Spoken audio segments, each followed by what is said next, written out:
So here are the MCQs for conjugated molecules. ये conjugated molecules का topic important है और इनके एमसीक्यूज बहुत कॉम्प्लेक्स बन सकते हैं। तो जो भी वो टॉपिक आपके बुक में बताया गया है ना, तो मैंने उनको मिला के ये कॉन्जुगेटेड मॉलिक्यूल्स के कुछ एमसीक्यूज बनाए हैं और आई गेस आपको समझ में आ जाएंगे और इनका कॉन्सेप्ट आपको क्लियर हो जाएगा। तो हम स्टार्ट करते हैं। हमारे पास है MCQs number 1, glycolipids are also called as. अगर आपने लेक्चर मेरा गौर से सुना हो और जब मैं रीडिंग कर रहा था तो वहाँ पे भी मैंने आपको बताया था कि ग्लाइकोलिपिड्स को दूसरा क्या कहा जाता है। Glycolipids are also called as, आपके ऑप्शन है म्यूकोइड्स, सेरिब्रोसाइड्स, कार्बोफेट्स या बोथ बी एंड सी। यहाँ पे ग्लाइकोलिपिड से तो आप कहते हैं ग्लाइको को कार्बो कह सकते हैं, लिपिड्स को फेट्स कह सकते हैं, कार्बोफेट्स भी इसका ऑप्शन आना चाहिए भाई, ऐसा कुछ भी नहीं है। Glycolipids are also called as, इसका एक ही ऑप्शन है। अगर लेक्चर गौर से सुना होगा तो आपको पता है बी ऑप्शन आएगा, दैट इज द सेरिब्रोसाइड। सेरिब्रोसाइड्स क्यों कहते हैं? क्योंकि हमारे ब्रेन का जो वाइट मैटर होता है उसमें सबसे ज़्यादा कंसंट्रेशन में ग्लाइकोलिपिड्स मिलेंगे, so that's why they are also called as the cerebrosides. तो ये ऑप्शन आपका क्लियर होना चाहिए यहाँ पे। So option B will be the right answer over here. एक और है हमारे पास, that is the second MCQ. Second MCQ क्या है? Inner membrane of chloroplast is composed of.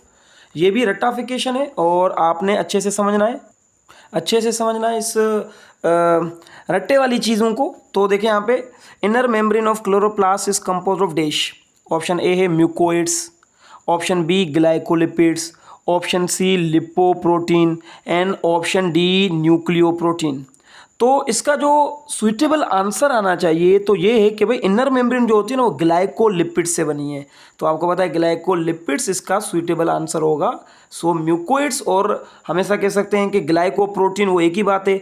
यहाँ पे है ग्लाइकोलिपिड्स, तो ग्लाइकोलिपिड्स या सेरिब्रोसाइड्स जो होते हैं glycolipids they form the inner membrane of chloroplast. आपके बुक में ये सीधी की सीधी एक लाइन लिखी हुई है, तो आपको कम से कम ये तो आना चाहिए। एक और एमसीक्यूज है, they perform the function of transport protein. इनमें से कौन से हैं जो कि ट्रांसपोर्ट प्रोटीन का फंक्शन परफॉर्म करते हैं? ये भी बुक में से रीडिंग मटेरियल से लिया गया है एमसीक्यूज। ग्लाइकोप्रोटीन, लिपोप्रोटीन, न्यूक्लियोप्रोटीन या लिपोग्लाइकन। तो याद रखिएगा जो ग्लाइकोप्रोटीन होते हैं ना, वो ग्लाइकोप्रोटीन ट्रांसपोर्ट प्रोटीन के तौर पे काम करते हैं। आपके बुक में ये बताया गया है।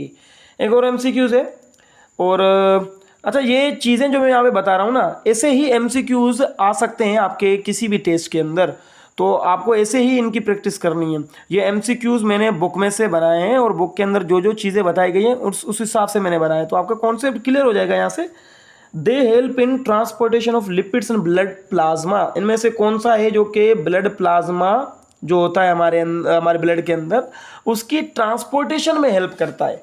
ऑप्शन है आपके लिपोप्रोटीन, एंड देन एक और है दैट इज़ द ग्लाइकोप्रोटीन, और एक और है that is the nucleoprotein and mucoids. तो आप अगर दोबारा बुक को देखने जाएंगे तो बुक में सीधी सीधी लाइन लिखी हुई है कि भाई जो लिपोप्रोटीन होते हैं वो ब्लड की प्लाज्मा को ट्रांसपोर्ट करने में, ब्लड के अंदर लिपिड्स की ट्रांसपोर्ट करने में हेल्प करते हैं ब्लड प्लाज्मा में। So that is the lipoprotein. Book में एक मरतबा ये एमसीक्यूज सोल्व करने के बाद एक मरतबा कॉन्जुगेटेड मॉलिक्यूल्स का टॉपिक अगेन रीड कर लीजिएगा या मेरे वीडियो को आप देख लीजिएगा, जो कॉन्जुगेटेड मॉलिक्यूल वाला वीडियो है, तो आपके कॉन्सेप्ट सुपर क्लियर हो जाएंगे। यहाँ से जो भी एमसीक्यूज आएगा वो आपसे हो जाएगा किसी भी टेस्ट के अंदर। एक और एमसीक्यूज है, a conjugated molecule formed by combining histone protein with RNA, मतलब कि न्यूक्लियोसाइड विल फॉर्म। क्वेश्चन क्या बता रहा है? क्वेश्चन बता रहा है कि हिस्टोन प्रोटीन है, उसके साथ है न्यूक्लिक एसिड, मतलब कि प्रोटीन और न्यूक्लिक एसिड आपस में मिलकर क्या बनाएंगे। इस एमसीक्यूज का मायने ये है, लेकिन इन्होंने थोड़ा सा, इन्होंने नहीं बल्कि मैंने खुद बनाया है, ठीक है, इन्होंने कुछ नहीं, ये मैंने खुद बनाया है यहाँ पे बैठ के। तो हिस्टोन प्रोटीन आरएनए मतलब कि न्यूक्लिक एसिड के साथ मिलके क्या बनाएंगे? तो आपके ऑप्शन है क्रोमोसोम्स, न्यूक्लियोप्रोटीन्स, लिपोप्रोटीन या बोथ ए एंड बी। आधे से ज़्यादा स्टूडेंट सोचेंगे सर बोथ एंड बी नहीं होगा, क्योंकि क्रोमोसोम भी तो न्यूक्लियोप्रोटीन की टाइप है।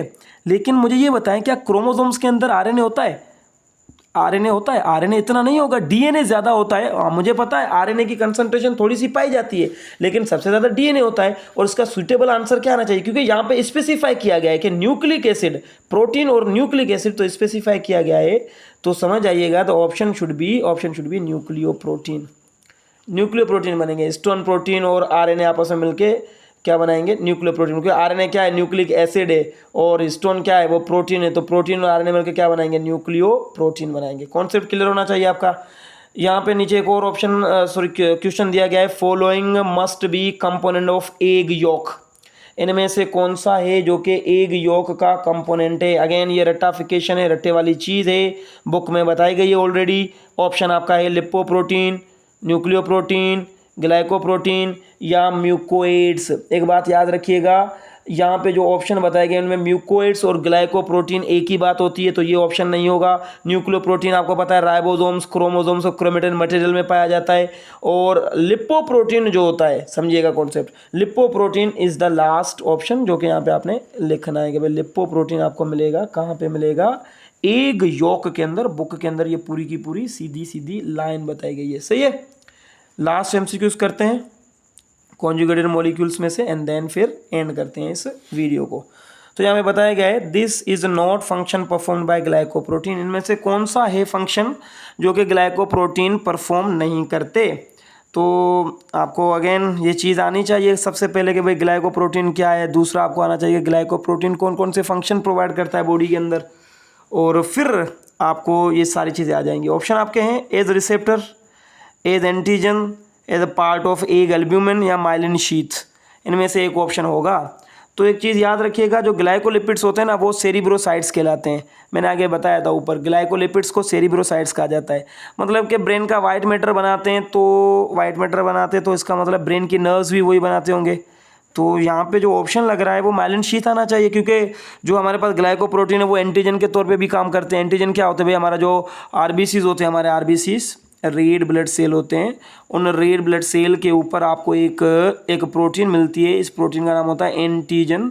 और जिस भी इंसान की एंटीजन ए होगी उसका ब्लड ग्रुप होगा ए, जिसकी बी होगी एंटीजन उसका ब्लड ग्रुप बी होगा, और जिसके ऊपर कोई एंटीजन नहीं होगी तो उसका ब्लड ग्रुप ओ होगा, और जिसके ऊपर दोनों पाई जाएंगी तो उसका ब्लड ग्रुप ए बी होगा। हमने पढ़े हुए ना ये कॉन्सेप्ट। तो कहने का मतलब यहाँ पे कि ग्लाइकोप्रोटीन एंटीजन के तौर पे भी काम करता है, ये रिसेप्टर भी होता है, हमने बुक में रीड किया था, ये लेक्चर में बताया था मैंने आपको। और एल्ब्यूमिन जो होता है ना एग के अंदर, उसका पार्ट भी है ग्लाइकोप्रोटीन। लेकिन माइलिन शीथ जो है ना वो ग्लाइकोलिपिड से बनी है, ग्लाइकोप्रोटीन से नहीं बनी।